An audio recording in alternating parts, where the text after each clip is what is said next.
சங்கீதம் 70 நாம் வாசிக்கலாம்.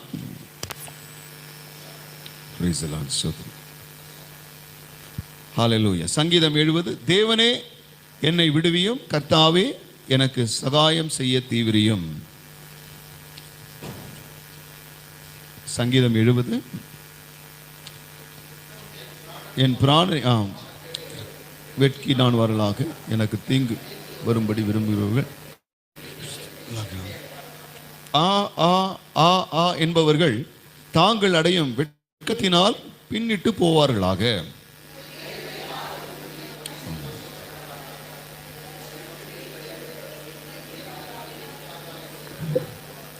நானோ சிறுமையும் எளிமையும் ஆனவன். தேவனே என்னிடத்தில் தீவிரமாய் வாரும், நீரே என் துணையும் என்னை விடுவிக்குமானவர். கர்த்தாவே தாமதியாதேயும். ஆமென். பிதாவுக்கும் குமாரனுக்கும் பரிசுத்தாவினுக்கும் மகிமை ஆதிலும் எப்போதுமான சதா காலையிலும் மகிமை ஆமென். Price the Lord. நாம் யாவரும் உட்காருவோம். Thank you Jesus. Praise the Lord. Hallelujah. ஆராதனைக்கு வந்திருக்கிறான கர்த்தருடைய பிள்ளைகள் யாவருக்கும் ஆண்டவராகிய இயேசு கிறிஸ்து நாமத்திலே வாழ்த்துக்களை தெரிவித்துக் கொள்கிறோம். கர்த்தருடைய நாமம் மேம்படுவதாக. கர்த்தருக்கு ஸ்தோத்திரம். இந்த சங்கீதம் நினைப்பூட்டுதலாக பாடப்பட்ட தாவீதின் சங்கீதமாக இருக்கிறது. இங்கே சங்கீதக்காரன் சொல்கிற முதலாவது காரியம், ஆண்டவரே என்னை விடுவியும், கர்த்தாவே எனக்கு சகாயம் செய்ய தீவிரியும். தீவிரியும் தாமதம் செய்யாதேயும், எனக்கு துணை செய்யும், தீவிரமாய் வாரும் என்கிற காரியத்தை நாம் படிக்கும் பொழுது அவன் இருக்கிறதான அந்த சூழ்நிலையின் அழுத்தத்தை நம்மால் அறிந்து கொள்ள முடிகிறது. நாமும் கூட ஆண்டவரே சீக்கிரமாக இந்த பிரச்சனைகள் ஓய்ந்து போக தேவன் கிருபை செய்யும் என்று நாம் ஜெபிக்கிறோம். ஆண்டவர் தீவிரமாய் செயல்பட வேண்டும் என்று நம்முடைய ஜெபத்திலும் நம்முடைய கோரிக்கைகளிலும் நாம் தேவனுக்கு நாம் தெரியப்படுத்துகிறோம். கர்த்தருக்கு ஸ்தோத்திரம். ஆனால் தேவன் தீவிரமாய் செயல்படாத தேவனா? அவர் தாமதம் செய்கிற தேவனா? இல்லை, ஒரு நாளும் இல்லை. ஆண்டவர் சிறியப்பை கூட ஆண்டவர் தீவிரமாய் நான் திருப்புவேன் என்று சொல்லுகிறார். ஹல்லேலூயா. தீவிரமாய் நான் அந்த காரியத்தை நடப்பிப்பேன் என்று பல இடங்களில் கர்த்தர் வாக்குரைத்திருக்கிறார். Price the Lord. அப்போ ஆண்டவர் தம்முடைய சிருஷ்டிப்பிலே மிக மிக கேர்ஃபுல்லாக டே 1 to day 7 day 6 எந்தெந்த காரியத்தை எப்பப்போ செய்ய வேண்டுமோ அதை எல்லாவற்றையும் ஆண்டவர் நேர்த்தியாய் செய்து முடிக்கிறது. God does not make any pending works. Price the Lord. 2ஆம் நாளில் செய்ய வேண்டியது பரவாயில்ல, இன்னைக்கு லேட் ஆயிடுச்சு, 3ஆம் நாளில் சேர்த்து செஞ்சிடலாம் அப்படின்னு சொல்லி நம்முடைய ஆண்டவர் செய்கிற தேவன் அல்ல. ஹல்லேலூயா. ஆண்டவர் எல்லாவற்றையும் ஒழுங்கும் கிரமமாய் செய்கிற தேவன். ஹல்லேலூயா. He is the God of order. Praise the Lord. அப்போ இங்கே சங்கீதக்காரன் சொல்லுகிறான், என்னை விடுவியும், கர்த்தாவே எனக்கு சகாயம் செய்யும். நம்முடைய விசுவாசம் எப்படிப்பட்டதாய் தேவ சமூகத்தில் தேவனுடைய கண்களுக்கு முன்பாக தேவனுக்கு முன்பாக நம்முடைய விசுவாசம் எப்படி இருக்கிறதோ அதற்கேற்றவண்ணம் தான் கர்த்தருடைய செயல்களை நம்முடைய ஜீவியத்தில் நாம் அறிந்து கொள்ள முடியும். ஹல்லேலூயா. காட்டத்தி மரத்தில் தீவிரமாக ஏறின சகையுக்கு ஆண்டவர் நின்று கீழே இறங்கி வா என்று சொன்னார். ஹல்லேலூயா. அப்போ ஆண்டவர் நம் பட்சமாய் நம் பக்கமாய் ஆண்டவர் தீவிரமாய் வர வேண்டும் என்றால் நம்முடைய தீவிரம் எப்படி இருக்க வேண்டும்? Price the Lord. நாம் யோசிச்சு பார்ப்போம். We want God not to make any delay. Praise the Lord. We want God to help us. We want God to deliver us. We want God to do something in our life. But do we have that enough faith to trust upon God no matter what happens? If it is today or tomorrow or day after tomorrow or next week or next month, I trust in God that He is the God who is my deliverer. Hallelujah. அவரே என்னை விடுவிக்கிற தேவன். அவர் இன்று செய்தாலும் சரி, நாளைக்கு செய்தாலும் சரி, மறுநாள் செய்தாலும் சரி, அவரே என்னுடைய சகாயர். ஹல்லேலூயா. அந்த நம்பிக்கைக்கு நாம் வரும்பொழுதுதான் நம்முடைய ஜீவியத்திலே நாம் பயப்படாமல் தேவனுடைய ஒத்தாசை நாம் எதிர்பார்த்தவர்களாய் காணப்படுவோம். இங்கே அவருடைய பிராணனை வாங்க தேடுகிறவர்கள் வெட்கி நாணுவார்களாக. பின்பு அவன் சொல்லுகிறான், பின்னிட்டு அவர்கள் லட்சை அடைவார்களாக. பின்பு 3ஆம் வசனத்திலே தாங்கள் அடையும் வெட்கத்தினால் பின்னிட்டு போவார்களாக. Price the Lord. அப்போ தீங்கு இழைக்கிறவர்கள், அவனுக்கு விரோதமாக தீங்கு வரும்படி விரும்புகிறவர்கள் பின்னிட்டு லட்சை அடைவார்களாக என்று சங்கீதக்காரன் சொல்லுகிறதை நாம் படிக்கிறோம். கர்த்தருக்கு ஸ்தோத்திரம். இந்த காரியத்தை புதிய ஏற்பாட்டு விசுவாசிகள் நமக்கு விரோதமாக ஒருவர் தீங்கு செய்யும் பொழுது ஆண்டவர் சொல்லுகிறார், நீங்க திரும்ப தீங்கு செய்யாதீங்க, பொல்லாதவர்களை குறித்து நீங்கள் எரிச்சல் அடையாதிருப்பீர்களாக என்று ஆண்டவர் சங்கீதம் 37 ஆண்டவர் சொல்லுகிறார். 1ஆம் வசனத்தில் வாசிக்கும்போது, பொல்லாதவர்களை குறித்து எரிச்சல் அடையாதே, நியாயக்கேடு செய்கிறவர்கள் மேல் பொறாமை கொள்ளாதே, அவர்கள் புல்லை போல் சீக்கிரமாய் அறுப்புண்டு பசு பூண்டை போல் வாடி போவார்கள். அப்ப ஆண்டவர் இங்கே எழுதி வைத்திருக்கிறார், இங்கே தீங்கு செய்கிறவர்கள் பொல்லாதவர்கள் அவர்களுக்கு ஏற்ற அந்த காரியத்தை கர்த்தர் செய்வார். ஆனால் நாம் எதுவும் செய்ய வேண்டிய அவசியம் இல்லை. பிரைசலான். அவர் நிச்சயமாய் அவர்கள் பின்னிட்டு திரும்புவார்கள், அவர்கள் லட்சிய அடைவார்கள். ஆனால் கர்த்தராக இயேசு கிறிஸ்து நமக்கு சொல்லி கொடுத்திருக்கிற காரியம் புதிய ஏற்பாட்டிலே, பிதாவே இவர்களுக்கு மன்னியும், இவர்கள் செய்வதை இன்னதென்று அறியாமல் செய்கிறார்கள் என்று சொல்லி அந்த ஜெபத்தை, அந்த இன்டர்செஷன் பிரேயரை ஆண்டவர் நமக்கு சொல்லி கொடுத்தார். ஹல்லேலூயா.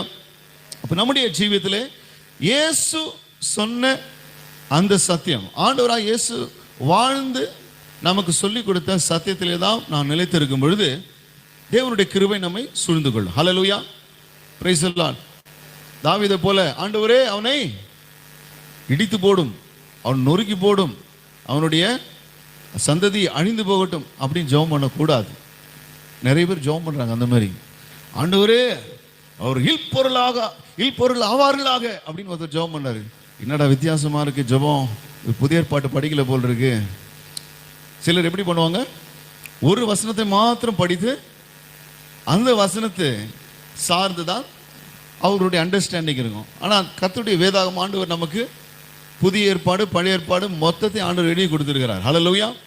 இதை முழுதுமாக படிக்கும்போது தான் தேவன் யார், அவர் என்ன செய்தார், இந்த நாட்களில் எப்படி அவர் தம்முடைய பிரமாணத்தை விளங்க பண்ணியிருக்கிறார், எப்படி எந்த கற்பனைகளை ஆண்டவர் கொடுத்திருக்கிறார், நாம் எப்படி ரட்சிக்கப்படுகிறோம், நாம் மற்றவர்களை எப்படி ஆதாயப்படுத்த வேண்டும் என்கிற காரியத்தை இந்த புதிய ஏற்பாட்டில் தான் ஆண்டவர் எழுதி இருக்கிறார். கர்த்தருக்கு ஸ்தோத்திரம். ஹல்லேலூயா. அப்போ தாவீது வாழ்ந்த நாட்களிலே ஆத்தும ஆதாயம் இருந்ததா? இல்லை. எருசலேமில் யெகோவா தேவனை பணிந்து கொள்ளவர்கள் தான், அவர்களுக்கு தான் ஆராதனை எல்லாமே இருந்தது. ஆனால் புறஜாதிகளுக்கு ரட்சிப்பு வந்த பிறகு ஆண்டவராய் இயேசு கிறிஸ்து இந்த சத்துருக்களுக்காக ஆண்டவர் சொல்லும்போது, அவன் சத்ரு ஆகாரம் கொடு, அவன் பசியாயிருந்தால் அவனுக்கு ஆகாரம் கொடு, அவன் தாகமாயிருந்தால் அவனுக்கு தண்ணீரை கொடு என்று சொல்லுகிறார். Price the Lord. அப்போ நமக்கு விரோதமாக எழும்புகிறவர்கள் கர்த்தர் பார்த்து கொள்ளுவார் என்கிற அந்த விசுவாசம் நமக்குள்ள இருக்க வேண்டும். Hallelujah. Praise the Lord. We should not react against the enemy that is backbiting against us, that is causing evil against us. Praise the Lord. அப்போ நாம் நம்மை பின்தொடர்கிறவர்களுக்கு அவர்களை நாம் தேடாமல் கர்த்தரை தேடுகிறவர்களாய் காணப்பட வேண்டும். தாவீது தான் செய்தான். 4ஆம் வசனத்தில் வாசிக்கிறோம், உம்மை தேடுகிற யாவரும் உம்மில் மகிழ்ந்து பிரைஸ் தி லார்ட் சந்தோஷப்படுவார்களாக. Praise the Lord. அப்போ கர்த்தர் நம்மை விடுவிக்க வேண்டும் என்றால் அனுதினமும் கர்த்தரை தேடுகிறவர்களாக இருக்க வேண்டும். கர்த்தருக்கு ஸ்தோத்திரம். அநேகர் பிசாசு போராட்டத்திலே வாழ்ந்து கொண்டிருக்கிறார்கள். அவர்களுக்கு நன்றாய் தெரியும், என்னுடைய லைஃப் சரியா இல்லை, என் லைஃப்பில் ஒரு தடுமாற்றம் இருக்கிறது, கர்த்தருடைய காரியங்கள் கேட்கும் பொழுது எனக்குள்ள ஒரு கசப்பு உண்டாகிறது, வேதத்தை அதை எடுத்து படிக்கவோ அதை தியானிக்கவோ எனக்கு விருப்பம் இல்லை, ஜெபிக்கவோ விருப்பம் இல்லை, ஆலயத்திலே கைத்தட்டி பாட விருப்பமில்லை. ஆனால் ஏதோ ஆலயத்துக்கு நான் செல்ல வேண்டும் என்கிற கட்டாயத்தினால் அநேகர் வருகிறார்கள். சிலருக்குள்ளே இந்த போராட்டம், அவர்களுக்குள்ளே இருக்கிற அந்த ஆவிக்குரிய போராட்டம் அவங்களை தொடர்ந்து பிடித்து கொண்டே இருக்கும். அவங்க என்ன பண்ணுவாங்கன்னா, they will not reveal themselves and they will be very very casual in their spiritual life, and they will be very careful also not to just yield themselves to the presence of God so that anything that is inside of them may be manifested. உள்ள இருக்கிற ஆவி ஏதாவது போராட்டம் பண்ணிடுமோ என்று சொல்லி பயந்து என்ன பண்ணுவாங்க, அப்படியே அவங்கள கண்ட்ரோல் பண்ணி உட்கார்ந்துருக்கிறது நான் பார்த்துருக்கிறேன். Price the Lord. பிரியமானவர்களே, இங்கே வெட்கப்பட வேண்டிய அவசியமே இல்லை. Price the Lord. நாம் நமக்குள்ள ஏதாவது ஒரு போராட்டம் இருக்கும் என்றால் நாம் தேவனை தேடி தேவனிடத்தில் ஜெபித்து அந்த விடுதலை பெற்றுக்கொள்ள வேண்டும். ஹல்லேலூயா. ஏதோ ஒரு சக்தி உனக்குள்ள ஒரு கான்ஃப்ளிக்ட் பண்ணிக்கொண்டே இருக்கிறதா, உன்னுடைய இருதயத்திலோ உன்னுடைய சிந்தையிலோ ஏதோ ஒரு காரியம் ஓடிக்கொண்டே இருக்கிறதா, அதை மேற்கொள்ள ஆண்டவர் சொல்ல, என்ன தேடு, seek me while I am found. அதிகாலையில் தேடு, ராத்திரியில தேடு, ஆண்டவர் ஜெயத்தை தருவார். ஹல்லேலூயா. உபவாசத்தோடு தேடு, ஜெபத்தோடு தேடு, தேவ சமூகத்தில் முழங்கால் நின்று வேதத்தை வாசி, இல்லாவிட்டால் முழங்கால் இருந்து ஜெபம் பண்ணு, முழங்கால் இருந்து அந்நிய பாஷைகளை ஜெபம் பண்ணு. ஹல்லேலூயா. அந்த போராட்டத்தை கர்த்தர் நீக்கி விடுவார். Price the Lord. அப்போ ஆண்டவரை தேடுகிறவர்களுக்கு தான் ஆண்டவர் சொல்கிறார், அவர்களுக்கு சந்தோஷம் உண்டாகும், மகிழ்ச்சி உண்டாகும். தேவனுடைய ரட்சிப்பு, உமது ரட்சிப்பில் பிரியப்படுகிறவர்கள் தேவனுக்கு மகிமை உண்டாவதாக என்று எப்பொழுதும் சொல்வார்களாக. ஹல்லேலூயா. அப்போ அவருடைய வார்த்தைகள் எப்படி இருக்கும் என்றால், let God be glorified. Hallelujah. to God be the glory. praise the Lord. அப்போ ஆண்டவர் என்னிலே மகிமைப்பட வேண்டும், ஆண்டவர் மகிமைப்படுவாராக. ஹல்லேலூயா.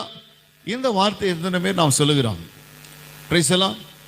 இந்த முஸ்லிம்ஸ் இருக்கும்பொழுது அவங்க கூட நீங்கள் பார்க்கும்போது அவர்கள் அவங்களுடைய அவங்க தெய்வத்தை அவர்கள் ஒவ்வொரு அரபி இதில் சொல்லுவாங்க. அவங்க சாப்பிட்ட பிறகு ஒன்று சொல்லுவாங்க.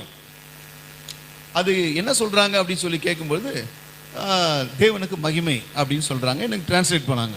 அதை அவங்க சொல்கிறாங்களாம். அவங்க சாப்பிட்ட பிறகும் சொல்லுவாங்க, ஏதோ ஒரு காரியத்தை கண்டாலும் சொல்லுவாங்க. குழந்தை பிறந்ததும் அந்த குழந்தைய கொஞ்சம் மாட்டாங்க, முதல்ல அந்த குழந்தைய எடுத்துட்டு அவங்க தேவனுக்கு முன்பாக அவங்க சோத்தரிக்கிறாங்க. ஆண்டவரே, இந்த குழந்தை தந்ததுக்காக சோத்திரம் சொல்லி ஏதோ ஒரு காரியத்தை சொல்கிறாங்க. இதெல்லாம் நம்முடைய கிறிஸ்துவத்தில் நம்ம பார்க்கறதே இல்லை. ஆனால் நம்ம தான் தேவனை ஆராதிக்கிறோம், சத்திய தேவனை ஆராதிக்கிறோம். நாம் ஆண்டவருக்கு அந்த க்ளோரி ஆண்டவருக்கு நாம் க்ளோரி கொடுக்கறது இல்லை, மகிமை கொடுக்கறது இல்லை. ஆண்டவர் இங்கே சொல்லுகிறார், முது ரட்சிப்பில் பிரியப்படுகிறவர்கள் தேவனுக்கு மகிமை உண்டாவதாக என்று எப்பொழுதும் சொல்வார்களாக. ஹல்லேலூயா. Praise the Lord.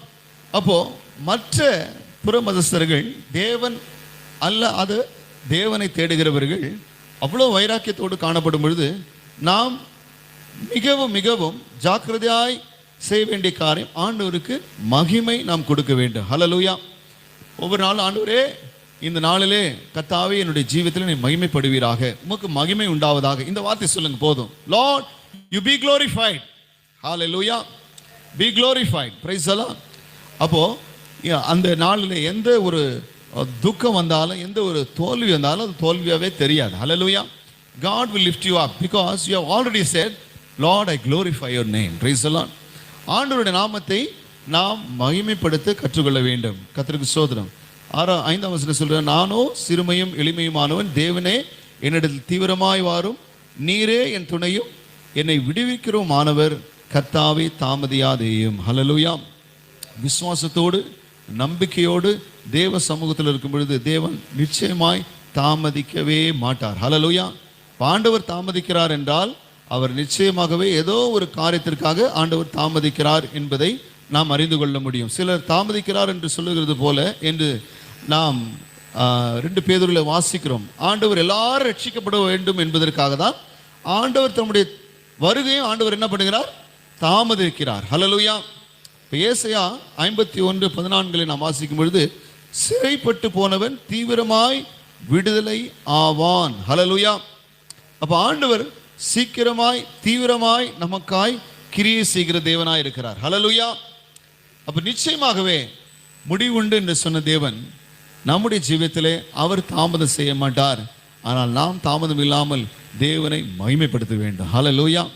So glorify God in advance for every little thing in your life and always acknowledge that Jesus' name be glorified. Hallelujah. செபிக்கலாமா? ஹல்லேலூயா. பரிசுத்த நல்ல தகப்பனே, கர்த்தராகிய இயேசு கிறிஸ்து நாமத்தினாலே இந்த வேளையிலே எங்களை அர்ப்பணிக்கிறோம். வாசித்த இந்த 70ஆம் சங்கீதத்துக்காய் ஸ்தோத்திரம் அப்பா. ஆண்டவரே, இந்த சொல்லப்பட்ட இந்த வசனங்களிலே கர்த்தாவே, நீர் எங்களை விடுதலை செய்கிற தேவன், நீர் எங்களை ரட்சிக்கிற தேவன், எங்களுக்கு மகிழ்ச்சியை தருகிற தேவன், ஆண்டவரே எங்களுக்கு சந்தோஷத்தை தருகிற தேவன் அப்பா. இயேசுவே ஸ்தோத்திரம் அப்பா. எங்களுடைய ஜீவிதத்திலே நாங்கள் செய்கிற காரியம், நீர் விரும்புகிற காரியம், உம்முடைய நாமத்தை நாங்கள் மகிமைப்படுத்த வேண்டும் என்பதை அப்பா. இயேசு கர்த்தாவே பிதாவின் நாமத்தை மகிமைப்படுத்தினது போல கர்த்தாவே நாங்கள் திரியேக தேவனுடைய நாமத்தை மகிமைப்படுத்த ஆண்டு எந்த சூழ்நிலையிலும் கர்த்தாவே கர்த்தர் எங்களுக்கு விடுவிக்க போதுமானவர் என்கிற அந்த விசுவாசத்தை இழந்து விடாமல் கர்த்தரையே சார்ந்து கர்த்தரையே நம்பி இருக்க, பற்றி இருக்க கர்த்தர் கிருபை செய்யும். இயேசுவின் மூலம் ஜெபம் கேளும் பிதாவே. ஆமென்.